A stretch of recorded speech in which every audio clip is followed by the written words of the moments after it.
time now for World Watchers International with Mae Brussels, who for over 17 years has investigated and exposed political conspiracies worldwide. World Watchers International originates at KLRB, Carmel, California. Here's Mae. Good evening. This is Mae Brussels in Carmel, California. It's broadcast number 540, April the 11th, 1982. Before we get started on the news of the week, I have two apologies. One for the throat last week. I couldn't help it. It was pretty bad. The condition's over now. I had a cold, and you were patient with me. It's pretty bad on the tapes, too. I'm sure if you play it back. Also, the second half of the broadcast that I did on the murder of John Belushi, that's tape number 537. Those of you who subscribe to the tapes, it did not record well. So if you haven't returned it, mail it back to me, and I'll be doing another half hour on the murder of John Belushi and get that out to you in the mail this week. For those who get it on the broadcast, it comes over fine. But the tape cassette, we had trouble making that tape cassette. Now I will get right into the matter of the Falkland Islands, because that's what I expect most of you want me to talk about this evening, and to give an educated guess on what I think is happening down there. Just one moment before I get into that, I want to mention the Israelis at the border of Lebanon. We hear the stories, an eye for an eye or a tooth for a tooth, but if an Israeli diplomat is killed in Paris and two Israelis are murdered on the border of the Israeli-occupied territory, I don't think that justifies 40,000 Israeli troops arming along the border of Lebanon. We hear the stories, an eye for an eye or a tooth for a tooth, but if an Israeli diplomat is killed in Paris and two Israelis are murdered on the border of the Israeli-occupied territory, I don't think that justifies 40,000 Israeli troops arming along the border of Lebanon. A lot of people think sometimes I'm too patient with Israel, but those that have listened for a long time know that I am very disgusted with that country, and I have no patience at all. I can't see putting 40,000 people on the border of a country to wage war because 3 members of their country were murdered. It's just outright ridiculous. And furthermore, the invasion plans to go into Lebanon have to be agreed upon by the United States, the Defense Department, Secretary of Defense, and so forth. Remember, several weeks ago on this program, I read a memo that under the table they would give Israel the green light, such as they did to bomb the atomic plant in Iraq. There's no way that a small country like that would take on Lebanon and the Middle East at this time unless this was simultaneous with things that are going on at other parts of the world. I'm not sure what they are or why they're doing this. My worst fear is that at this time, while Great Britain is fighting Argentina down in the Falkland Islands and Israel is going into Lebanon, that maybe South Africa may decide to walk right into Angola, and we'd have a border of countries moving into territory they've wanted to do for a long time, leaving the United States totally defenseless to interrupt any of the Anschluss, similar to the way that Hitler took countries during World War II when that war broke out. Now, the pictures in the newspaper of the Falkland Island episode, the coverage of Alexander Haig is outrageous. In one photograph, he's here holding hands with Margaret Thatcher, and he's smiling from ear to ear. I've referred to Reichstag Haig, the warmonger Haig, the Nazi Haig, the man who'd get us in World War III Haig, and this guy really is happy now. I mean, he looks like he's going to a wedding. He's never been happier. He wants to be commander-in-chief and lead us into this holy war that he's been building up ever since he got out of West Point and joined General Douglas MacArthur down in Korea. He married the daughter of the head of the military who was stationed at Taiwan. And I've done a biography of Haig from time to time in his position. And whenever he's on a peace mission, you can be sure that what is left behind is a bloodbath. Another picture of Secretary Haig discussing the Argentine problem with the president of Argentina. He flies down there, ear-to-ear smile. They're just as jovial, the two of them. It's a big joke on us, and they are smiling. He is smiling, and there's no serious business about the consequences of the kinds of actions that might take place.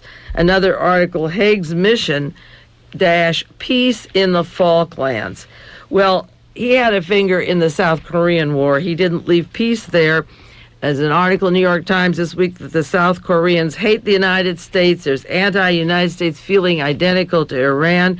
We left the masses in a form of slavery. The president of Korea, South Korea, was shot, and the new president who took over was at the same dinner party assisting in his murder. We left a military dictatorship in Korea.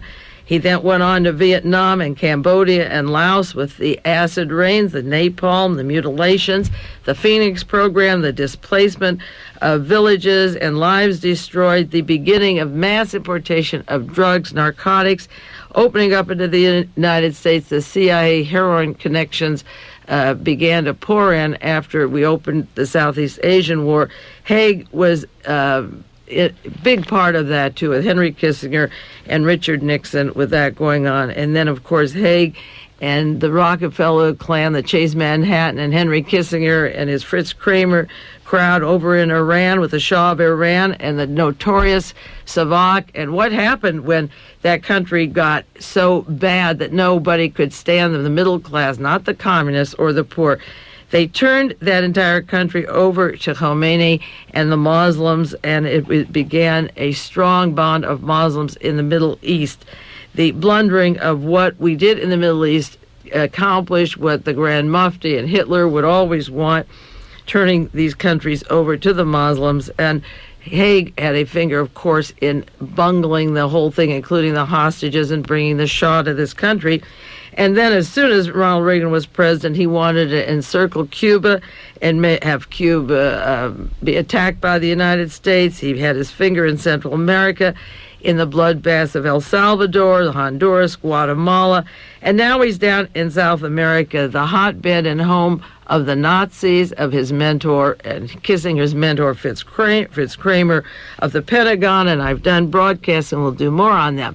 Alexander Haig has a path that doesn't lead to peace. So when you see him smiling in England and you see him smiling in Argentina, what he's smiling about is the power that he has. It has nothing to do with you or me or our safety.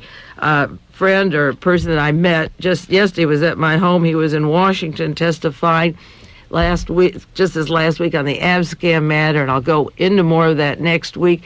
He said that Pentagon is geared for war, and they say 1/3 of the American citizens will survive. They accept that figure that 1/3 will survive. Anybody who's been to Washington recently, and I've heard this from two other people, it is a warfare state taken over by Haig and the Pentagon, the National Security Council, defense intelligence agencies. They want a war, and we are going to be brought into it one way or the other. Ever since Haig has been with Ronald Reagan, he would have had a war against Libya when those planes were shot down. When Sadat was killed, he would have us in war in the Sudan. And every week I run down the wars. They would have us go into Poland and fight Russia, or Central America. But now there's a situation that has been brewing for a long, long time, and I'm going into the history down there and the predictions of Admiral Byrd in 1946 and 1947 that World War III would start down in Antarctica by the Falkland Islands, with Argentina, Antarctica, and in that area.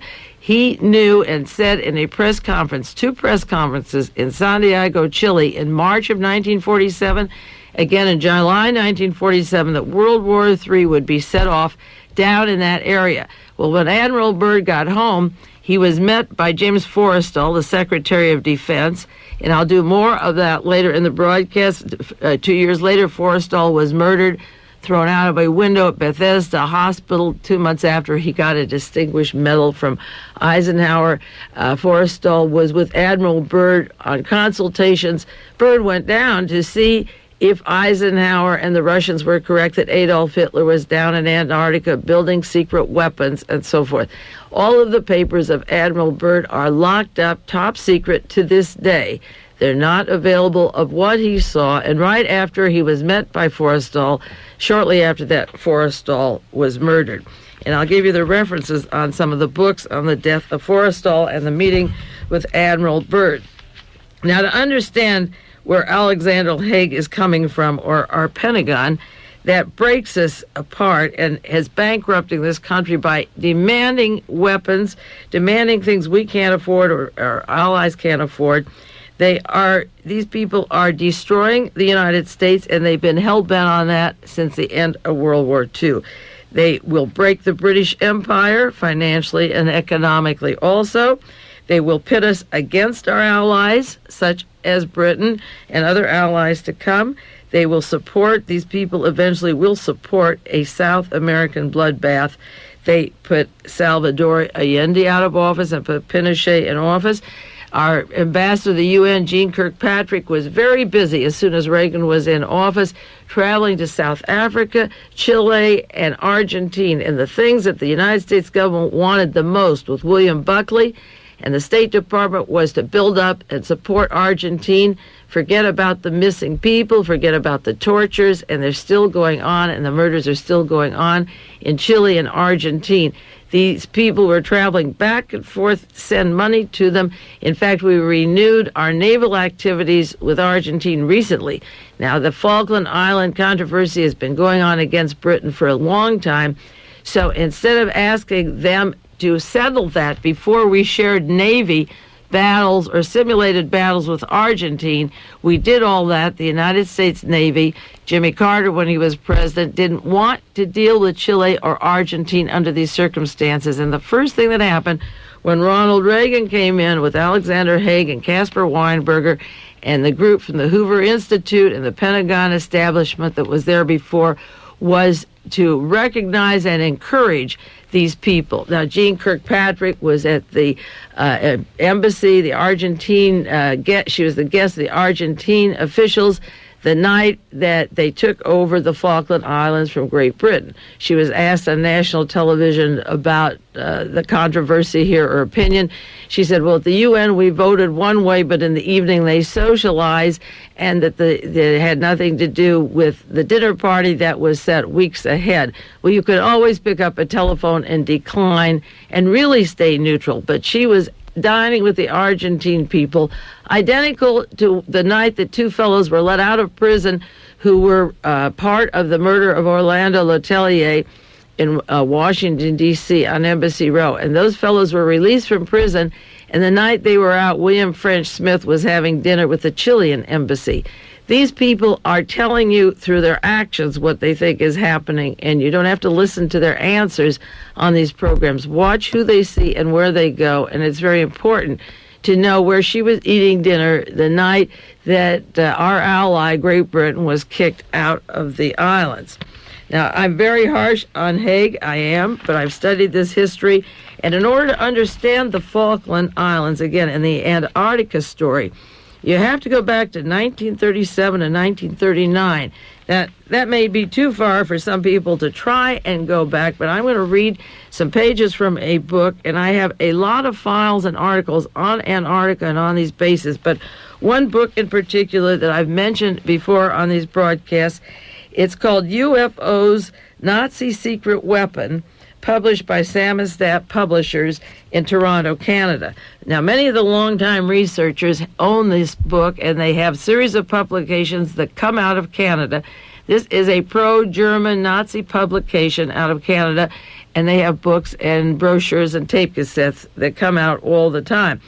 But I want to directly read from this book because it's so pertinent, and those of you who have this book just have to bear with me because there's many who listen to the radio broadcast who don't have it, and if you're interested and want to send for it, I'll give you the address. Just pertaining to that area, on page 86 and 87, it talks about, first of all, the Guinness Book of Records at the end of World War II. The greatest unsolved robbery was at the end of the war when the Reichsbank treasury was emptied of all its money, and the bank vaults in Berlin were completely emptied out, and the headquarters for the World Monetary Fund in Basel, Switzerland, found that they had $15 billion in circulation that shouldn't exist. There was forged money. The code name was Operation Bernhardt. There were expert forgers. And so that this is the kind of money that could finance the operations that they're describing in this book. The prelude to the operations was that the money was available and somebody was making the equipment for these people that this book is writing about and manufacturing secret weapons for the future. Now, this book claims that Hitler planned far ahead to have a colony down in Antarctica. And if you buy the maps put out by National Geographic, 1957, there's a map of Hitler staking in 1939, 1937, his territory in Antarctica. He sent polar expeditions out. This book says the secret Nazi expeditionary force was headed by Captain Reicher, R-I-T-S-C-H-E-R, and took place 1937 and 38, their first expeditions. They landed in the Queen Maud Land and established bases there. They took over 11,000 photographs for map purposes and had a swastika flag dropped every 20 kilometers to substantiate the German claim that they had this land in Antarctica. It was a terrain claimed by Germany itself for the first time, and they found warm lakes, an ice-free oasis, and an area, an unexplored area before that they gave German names, the mountains and the plateaus and so forth. It was free of ice, and there were warm lakes in this area, and other books that I have show the drawings. Now, added to the credence to these bases are the remarks of Mr. von Ribbentrop, this book says, at the outbreak of the war, World War II, in accordance with Germany's long-range political strategy, we have taken into firm possession the Antarctic area called the New Swabia, and it will be and ensure a safe retreat in case of necessity, Mr. Ribbentrop said at the beginning of World War II. And this book has maps of the Byrd expedition going down after the war. They said Antarctica would be an ideal place for bases. There was no rust, no germs, no illnesses or decomposition, no bacillus, no flies, no bugs, and not even a common cold would survive. It would be a perfect place to live. And they show the food and the trays for somebody like Adolf Hitler, who was a vegetarian. Now, this book shows in January 1947 pictures that Admiral Byrd took of headquarters at Antarctica. Now, this book asks the question, how could all this have taken place in the 20th century without detection? Hardly, they say. What steps were taken to discover the truth? Question mark. What has been done about the secret bases, about their existence? Why did the world not hear about these incredible events? Obviously, Hitler's escape was soon discovered by others. There were statements of Stalin and Eisenhower and quoted sources, and they speculate the Nuremberg trial was staged to show that they had surrounded and rounded up these particular Nazis.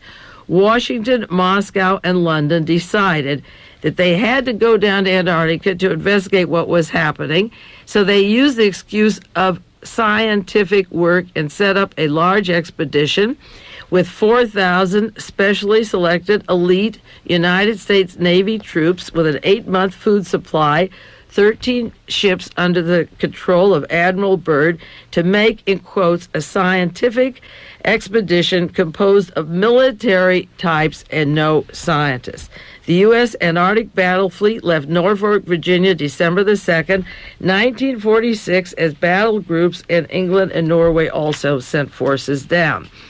Churchill, and this is a statement of Winston Churchill, and this comes in later to the UFOs and the bases and the confusion of UFOs that have continued since. Churchill at that time spoke of the Iron Curtain in 1946-47. He said, in quotes, the Crusaders in Europe, this is a quote, killed the wrong pig, end quote. Churchill realized they should have destroyed Bolshevik Russia and not Germany. The general public was told that this was a research mission to locate uranium and to study the weather. Admiral Byrd undertook this with the armed observation camps that were set up because the pole, the South Pole, lies between us and our enemies. And they considered in 1947 the enemies, Germany and the Nazis, that had gone down there during the war and after the war, and that they would be trouble later, and they wanted to find out. These were continuous enemies because they didn't believe the war was over, and they went down there. Further questioning as to who the enemy was asked July 7th in Santiago, Chile, of Admiral Byrd, in quotations from El Mercurio, a newspaper down there. And he said the Axis powers had been only defeated and had unconditionally surrendered, but he really realized that they would rise again, and he had an interview in the paper in San Diego, Chile. It was soon learned that the scientific job, the mission, the task of observing the activities of the foreign power, Nazi Germany, in the South Pole region was part of the activity that Admiral Byrd reported back. He wanted, in quotes, to break the last desperate resistance of Adolf Hitler. In case we find him inside his new Schwabenland in the Queen Maud Land region, we will destroy him. And there were Spanish books out at the time, Hitler Está Vivo. The United States expedition arrived and landed in Antarctica, and with them the latest in military gear and gadgets. So you see, it was a warfare military operation at that time. This isn't new to the United States or Great Britain. Bases were established and quickly expanded. Now, after they set up their bases and set up their equipment, the instruments went totally haywire. The performance gauges, the altimeters behaved in a most erratic manner, causing Admiral Byrd to abort the flight and return to his base on visual controls. The altimeters weren't working, and he couldn't fly airplanes over there. It has been reported by papers and sources previously mentioned here that Admiral Byrd had located the secret Nazi base and was approaching it when an incident took place and he had to abandon the flight, and some of his planes went down. He saw it duplicated and was warned about Hitler being there and a new Berchtesgaden garden called Hitler's Shangri-La. Now, it says that 48 hours after he located some of these bases, 4 of Admiral Byrd's planes were lost, some without a trace, others without any survivors. Admiral Byrd hastily abandoned all his efforts and disembarked all his force and came home. On board his flagship, the Olympus, he gave the following interview, translated in Spanish. This is March the 5th in Chile, 1947. It was the front page of the newspapers, and Admiral Byrd was talking about what he saw down there. In quotes, Admiral Byrd declared today it was imperative for the United States to initiate immediate defense measures against hostile regions. Now, he assumed that what was going on down there was hostile, but the reason he was silenced and Forrestal was murdered was because the United States had the intent with Reinhard Gehlen, with the Hitler's agents after the war, and the Fritz Kramers and the Nazis that got out, to continue the operations down there and not to stop them. He thought this was hostile region. The planes weren't working, the altimeters weren't working, the planes were going down. The Admiral, this is Byrd, further stated he didn't want to frighten anyone unduly because it was the bitter reality that in case of a new war, the continental United States would be attacked by flying objects which could fly from pole to pole at incredible speeds. Admiral Byrd repeated the above point of view resulting from his personal knowledge gathered from the North and South Pole that he could have, he said, at a news service, an international news service. During the press conference, the Admiral stated that in a quickly shrinking world, the United States could no longer derive any sense of security from its isolation or the geographic distance from the poles. The Admiral affirmed once again his belief that the entire Antarctic continent should be closely watched and surrounded by a wall of defense installations, since it represented the last line of defense for America. These defense measures, the book goes on to say, have been taken, but we have not had the defense down there, nor has Great Britain, on those islands, while Antarctica and Argentina could build up whatever they want. He warned about this. Admiral Byrd further stated, no one could give a more accurate accounting of the true significance of the situation than he could, since he was there. When Admiral Byrd arrived in the United States and the significance of his findings found their way into the press, he was hospitalized. Now, how often have you seen that happen since 1946-47? No hard information since that time was ever unearthed, since he was interviewed in Santiago, Chile, and the newspapers and the press conferences there. When he got home, Byrd was hospitalized. No information came out after that. It seems that his frank statements to the press in South America on board the Olympus were not appreciated by the powers that be in Washington. Now, keep in mind, in 1946, 1947, that Hitler's chief of intelligence was in Washington, in the Pentagon, setting up the National Security Council, the National Security Agency, the CIA. We didn't have until it was formally inaugurated in 1947, but those years from 45 to 47, top Nazis from Germany were in the United States Pentagon making the plans for the future. Now, what is the future? The future is what you will see in tomorrow's headlines or what you read today. That is the future. That is now. This book says when he was the first victim of a long string of prominent people removed from circulation. Now, these authors knew that he was the first of a long string. I'm sure he wasn't the first, and I know he wasn't the last, but I have said that many people have been hospitalized, have been caused, in quotes, their suicides, have been murdered, who had any inkling to catch on to these long-made plans that literally were traitors taking over America to continue what Churchill thought should have been done, fighting the Soviet Union at any sacrifice so that eventually our country is worthless in terms of what we're doing to our people here, and we've been geared to this war machine for this long, long time. This book states that for their honest belief in the unidentified flying objects and the fast speeds that could go from pole to pole, people like Admiral Byrd were put in the hospital. Now, in conclusion, I'm not going to read much of this book. I'm just going to read 7 points of conclusion because it's a whole book on this subject and the Allies and how they sent Byrd down there and wondered if Hitler and they knew many top Nazis were in Argentina, and many, of course, went down after 1946 and 47 and are working in all the South American countries. This book had several conclusions on the points that I just mentioned, and they were the following. Many definite and important conclusions can be drawn from the reporting that took place. 1, the final outcome of World War II is yet to be decided. That is borne out by the late General and former President Eisenhower. He said the Second World War has not yet ended, and it was corroborated by Admiral Byrd's alarming phrase that in case of a new war, Hitler's last battalion is waiting for its golden opportunity to tip the scale in the conflagrations to come.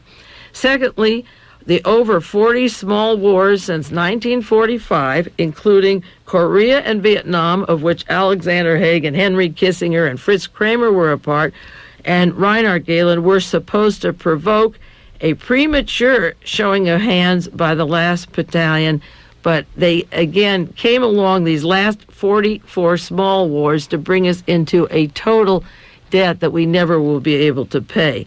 Third, Hitler has defended that secret lair as successfully against Byrd as his numerous headquarters in Europe. Byrd was forced to retreat and to acknowledge the superiority of the UFOs and the secret weapons. 4, the new Third Reich, which I refer to always as the Fourth Reich, maintained its crucial time technology advantage over World War II adversaries. They maintained it, and by the time this book was written, they possibly increased it.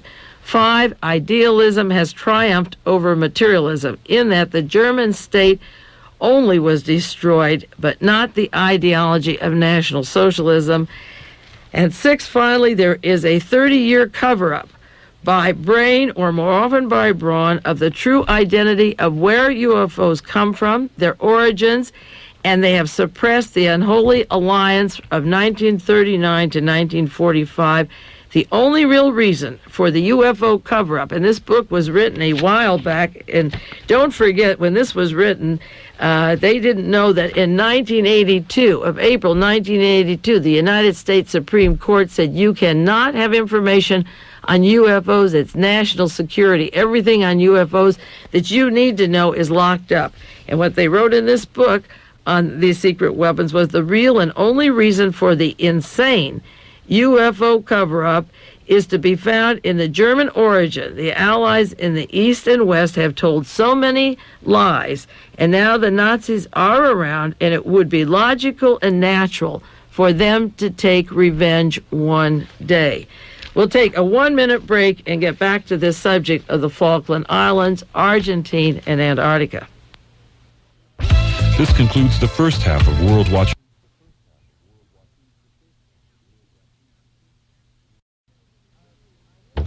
On this program, January the 4th, 1981, it's about a year and a half ago, this is program, tape number 474 if you have it, or you can get it if you don't have it. I mentioned a book that came out just in 1980, the end of 1980, but I haven't seen it on the stand or advertised anywhere, and you can imagine that it is probably suppressed, and we'll have to go searching for it through other means in the bookstores that are available. The book is called Assault on Eternity, written by Leslie Rose, who made an expedition with Admiral Byrd and a participant in the 1956 Antarctic expedition with Rear Admiral Richard E. Byrd. This author referred to Byrd as a political admiral who was considered one of the nation's top military explorers, and he died in 1957. 23 years after his death, this Leslie Rose wrote in the book, the access to his papers remains closely guarded by his family. Now, all I have is a book review from the Washington Post. I don't have the book. It's been a long time, a year and a half, but I don't have it yet. The papers of Admiral Byrd are locked up, and this biographer wanted to write a story of Admiral Byrd having gone on an expedition, but discovered that he was forced to cut the plan short when he was denied access to the Admiral's papers. This is somebody who went on an expedition with him in 56, but the 46-47 expedition was covered up. It was called Operation High Jump. It was after the World War II expedition, and that's what led Byrd down to Antarctica. Admiral Byrd had enemies within the service, this author said, because he had high up political connections that helped him leap to higher rank over others that came before him. Now, this is what happened to Alexander Haig, who graduated from West Point and was about 243rd down from the class and jumped above all of them to go over with Douglas MacArthur in Korea when he got out of West Point. He leapfrogged through the help of Henry Kissinger and the Rockefellers, a hand-picked general, to leapfrog. And the question is, did Admiral Byrd get his advantages because he covered up and allowed to be locked up what he saw in 1946 or 47. This book has just a brief description of the way, the book review, of the way the material was locked up, and mentions that in 1947, when he returned, he was met by Secretary of the Navy James Forrestal, who greeted Admiral Byrd when he returned from that trip in Antarctica. I have several books on Forrestal. One is The Death of James Forrestal by Coral Simpson. They describe it as a murder mystery, not fiction.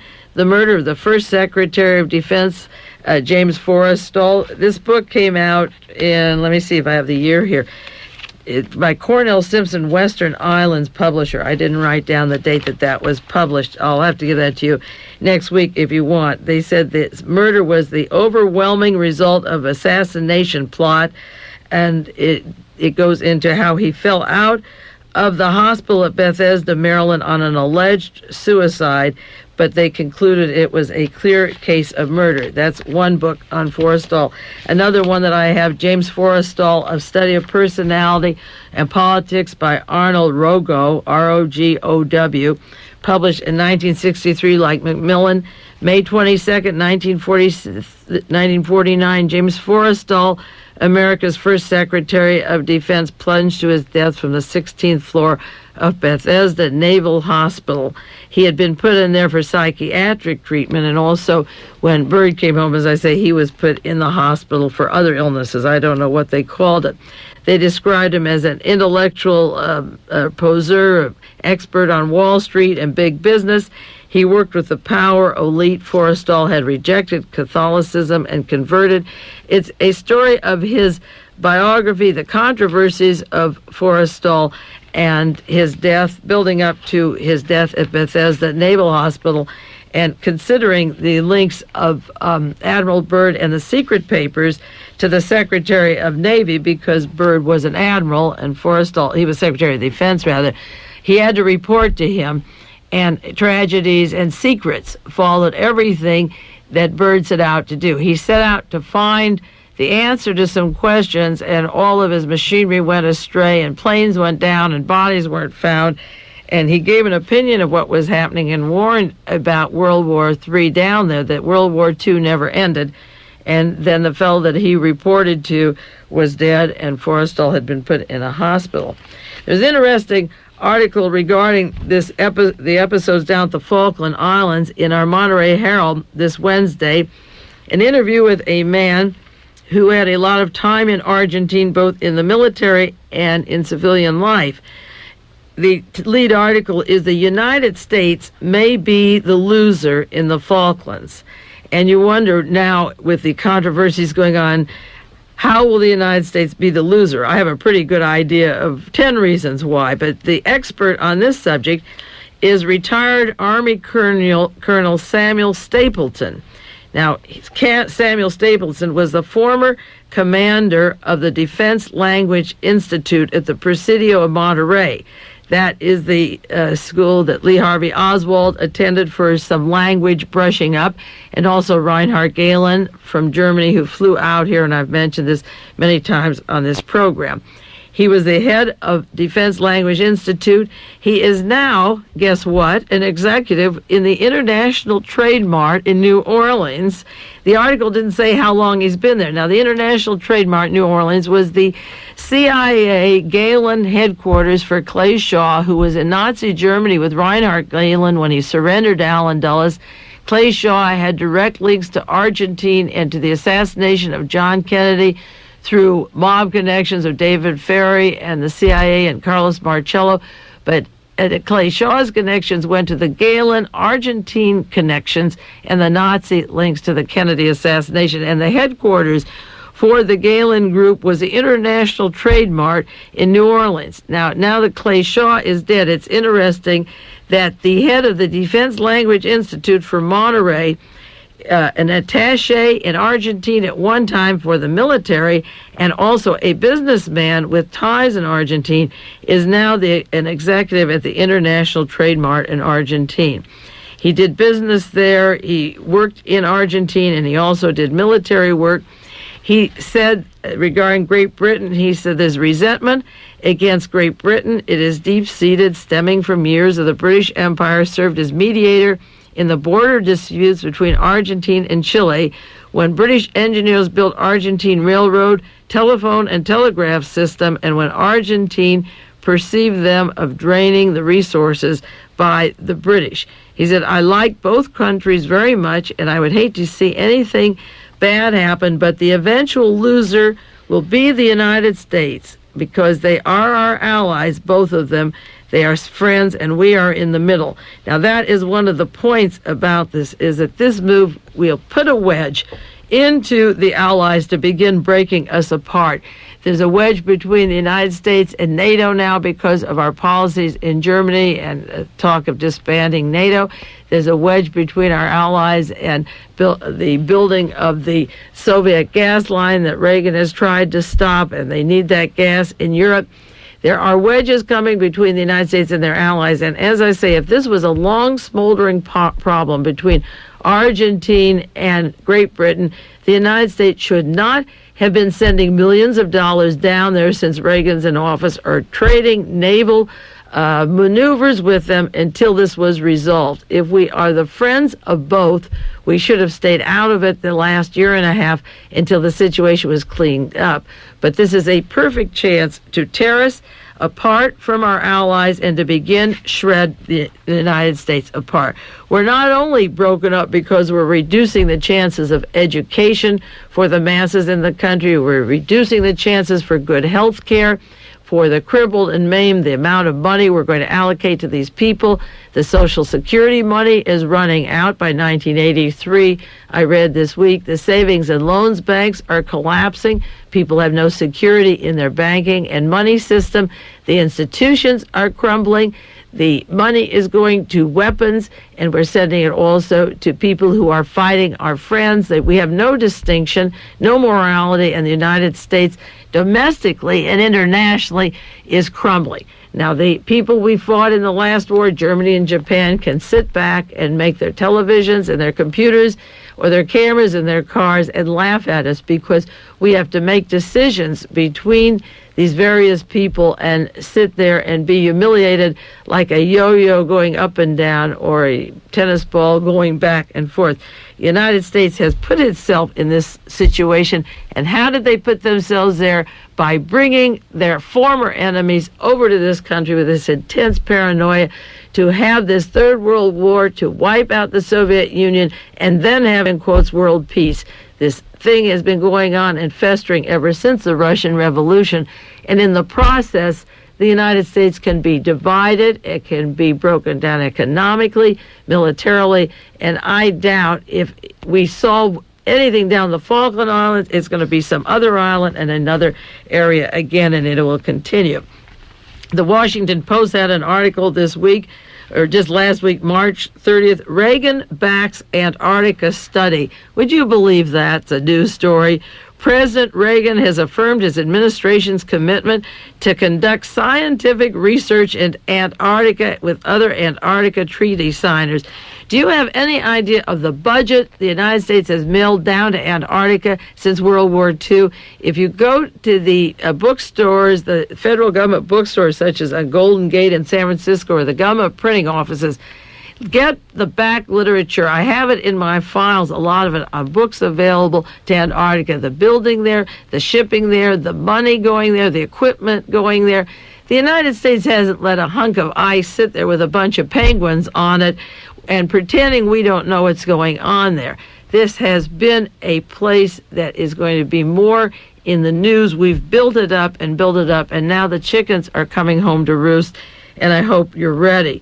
Reagan asked the National Science Foundation to continue a budget to manage the Antarctica program. Can you imagine anything so asinine or insulting, as if it hasn't been going on continuously, and all that area is charted out and mapped? There's the Rockefeller Plateau, there's the Hitler area. Get your maps on Argentina and Antarctica and how close it is to Argentina, and see what's really going on. Now, are we going into World War III? People call and say, are we on the verge of war? Well, you won't know what started World War when it begins, and most people don't even know that it never stopped, that World War II never stopped. Admiral Byrd knew it, and other people know it, but it's been going on continuously. So I just thought I'd pull out of the history books a little bit of history of how World War II started, to show you how aware the intellects and the thinkers are in this country. There's one thing I know, and that is that the best educational institutions such as Harvard or Yale or Princeton or Stanford or MIT or Oxford or Cambridge, these places produce cauliflowers. Those people came out with heads so muddled, they've done nothing to improve the world in general. They have left us with mass starvations, weather control, mind control, medical medications. We still have the increased binary, nerve gases, nuclear weapons, weapon systems. Till, as I say, we're economically bankrupt. But who cares how World War II started? And if you don't know that, you won't know how World War III started. There's a book, there's a lot of stories, of course, how World War II began, but there's a book that gives a pretty precise definition called Burn After Reading by Ladislas Farrago.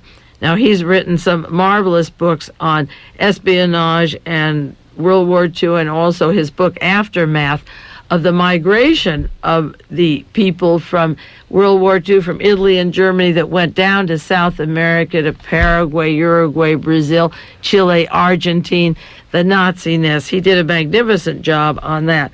And in his book, Burn After Reading, the story of espionage, he has a chapter appropriately called Operation Canned Meat. And it begins, I'll read just a few sentences from this chapter.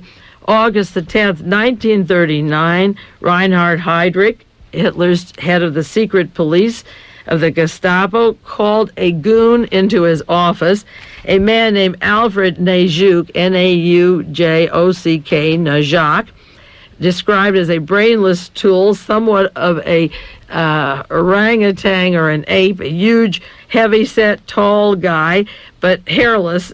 Incidentally, remind me of description somewhat of David Ferry in New Orleans, but he was smaller of build. And they call this guy in, and they tell him, Heydrich tells Najak, he says, the Fuhrer has decided to settle the Danzig question in Poland once and for all. We're going to smash Poland. So we will have X day and Y hour. X day will be for the provocateurs, and Y hour will be when the war begins. This was in August, and the war began in September 1939. Now, what the Fuhrer needs, Heydrich said, and this is documented in many, many books, we have to create a cause for the war. So we'll start with the Polish campaign without a formal declaration of war. And then we'll have a counterattack, and we'll tell the world it was the Poles who fired the first shot. But telling isn't enough because of the Western press. They need practical proof, hard clues. You see, he refers to the foreign press, and of course, Reuters and Associated Press, United Press, and ABC. Don't you always know they need the hardest proof before they put anything on the air, okay? I mean, the biggest liars that came down the pike. But he says, we need some hard proof. So Heydrich wants to work with the Fuhrer, and they bring in this ape. He says, we will simulate a series of frontier incidents and make it appear that the attacking forces were Poles. Now, here is a map he shows him, and he said, we have a radio station, and it is your job, he tells this guy, to stage an incident there and give the excuse for the war. He says, we will hand you 6 trustworthy SD men of their Gestapo and dress them in Polish uniforms, just like at the Battle of Malmedy, the Germans were wearing American uniforms. And at 0 hour, you, the German Nazis in Polish uniforms, will attack the radio station and seize the radio station. The Poles will take the German station. And we will have a man who will accompany you to broadcast anti-German speeches in Polish to show how bad the Germans are.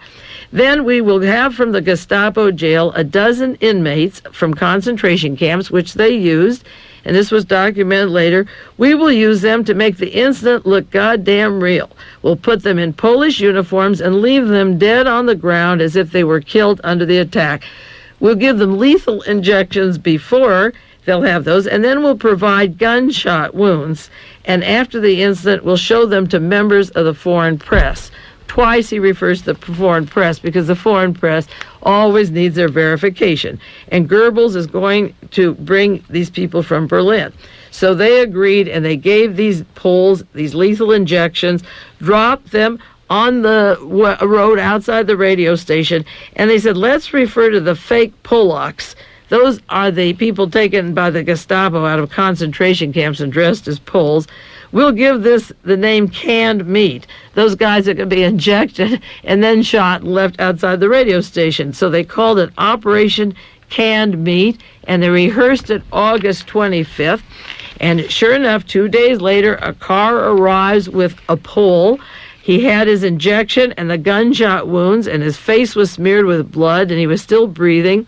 And they bring this human prop to the station, the radio station, and set this whole thing up and begin to attack Germany in Polish on the air. And then you see these people killed. The Najuk set these men and fired in the air on canned meat. And when the show was over, the Poles, dressed as Poles, who got out of their uniforms and were really Germans, disappeared. And they gave Adolf Hitler the excuse for the war. This was Operation Canned Meat. And what they left on the ground was a man who now was dead, who became the first casualty of the Second World War. Truly, it's unknown soldier. And on September the 1st, 1939, the Wehrmacht crossed into Poland, and Hitler had a proclamation against the attack, against the Poles attacking the Germans and the German radio station. And that war began. Within 24 hours of that, there was the Blitzkrieg, and 75% of Polish planes were destroyed, most of them in their hangars. The Nazis ruined the aircraft there and went into Poland, and Poland was Germany's. Now, this kind of wearing uniform, simulating this, was all known to the American military by the end of the war. We let people out of the Dachau prisons, out of the Nuremberg trials, who simulated Americans and caused hundreds and thousands of deaths in single battles, particularly that Bulge and Malmedy in that area that I've been studying extensively. So this subterfuge still goes on today. There's an article in the Washington Post about a person, Ivan Quinteros, who was murdered in Chile. He was not a real political activist in the term that he was fighting the system so much as he was working for social changes. And he left Chile for a while and came back to Chile. And last month, his mother filed a complaint against the government, saying that he was not armed when he came back to Chile when he was killed, that a bus full of the police shot him down in front of witnesses, and then they saw the police fire bullets into their own vehicles to simulate a fight. They shot a man, a alleged leftist or suspected leftist. They shot him, and then they shoot the bus as an excuse. He was shooting at us, so we had to shoot him.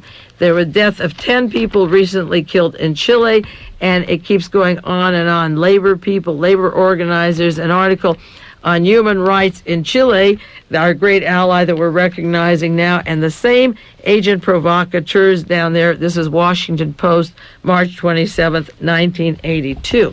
And speaking of Chile, there's an article, the Chilean accused of rights violations has now taken a post in the Washington embassy. This is Ronald Reagan again, a Chilean army colonel who was forced to leave as military attaché in West Germany 5 years ago because of his role of killing thousands of people and torturing them in Chile at his torture center, now works in the Chilean embassy in Washington, D.C.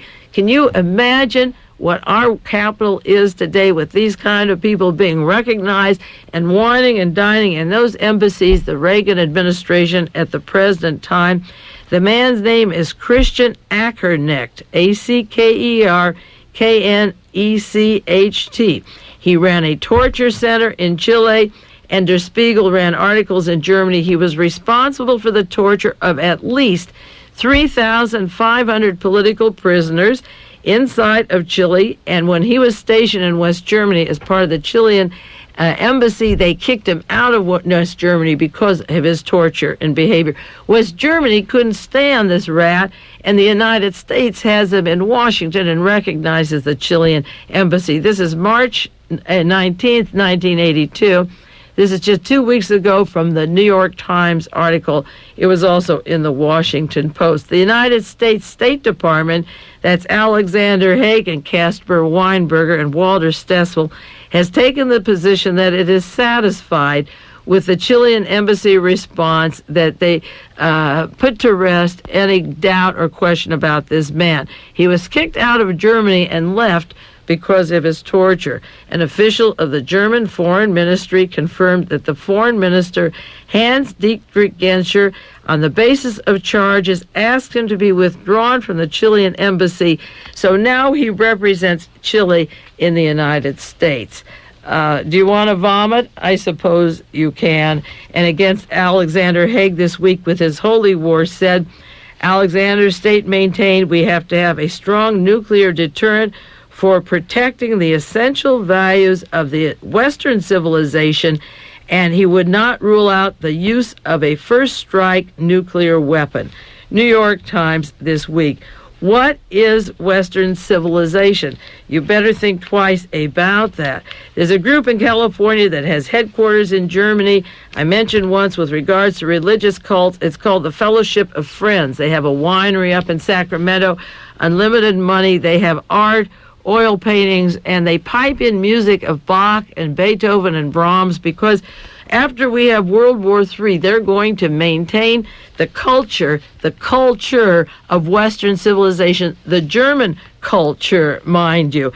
And when Haig begins to talk about the essential values of Western civilization. Is he talking about United States civilization or Western German civilization? Keep in mind, he has a holy war, and his mentor is Fritz Kramer, who can't be smoked out, can't be identified with his Nazi past, with his IG Farben family, sitting in the Pentagon making decisions today with a group of cruddy people.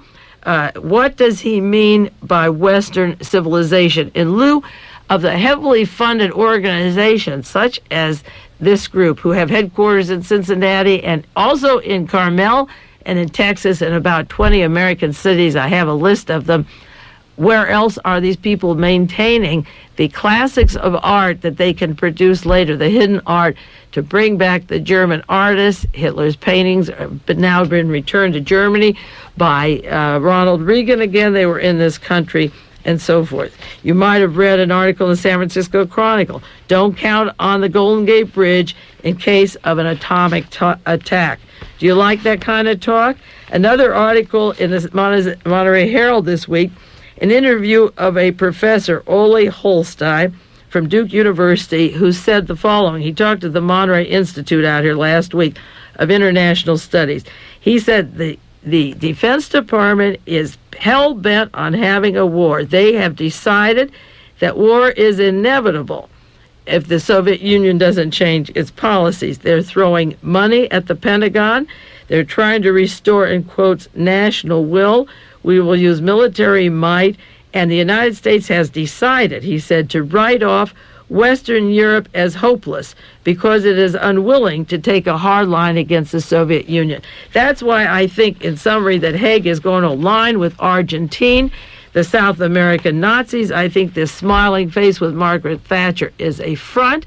I think the United States Embassy, our War Department, is geared to the Uruguay, Paraguay, Chile, Argentina, Brazil, Peru, Colombia, the Nazi group down there that we have encouraged, funded, and silently allowed to grow and grow, and the Antarctica team that we have been sending equipment to for years. This particular fellow writes books, and he lectured out here, and he said the administration sees the world in terms of United States-Soviet conflicts.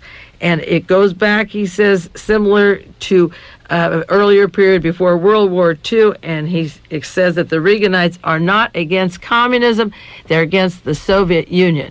Now, that struggle began at the time of the Russian Revolution when they kicked the monarchy out and the church besides, and it's been a religious war, a holy war, to get their hands back into Russia and establish the institutions that we have here. There won't be more freedom there any more than there is in Argentina, but we're not fighting for freedom. We're fighting for wiping out the Soviet Union, and this fellow was talking on the Reagan administration has a prescription for a buildup of a limited nuclear war. They refer to a limited nuclear war, and they really believe it. And as I say, a visitor who was in Washington last week said that when they refer to a limited nuclear war, 1/3 of the American population. Well, I don't think the Falkland Islands is over oil. I don't think it has anything to do with controlling that whole area down there that has been built up for a long, long time. And I think Argentina is testing their muscles now. They're kicking England's ass. They want to get at them. They want to divide us among our allies. They want to start stirring up a lot of rumble and trouble, and they'll do a good job of it. And if this is quiet for a while, it will stir again. There is too much going on in Antarctica, Argentina, and that part of the world too long without something erupting. And I think it's starting very slowly with a few sheep herders and some Baha'is down at the Falklands. But the real issue goes back to what Admiral Byrd saw and wrote about that is locked up in the archives. The truth of what's going to come out of there is what's locked up that we haven't yet been allowed to see. Well, this is enough for this week. We'll get back to some of this and more of the same next week. In the meanwhile, you take care. And this is Mae Brussels in Carmel, California. This has been World Watchers International with noted conspiracy investigator Mae Brussels. This program originates from Carmel, California. KLRB, Carmel by the Sea.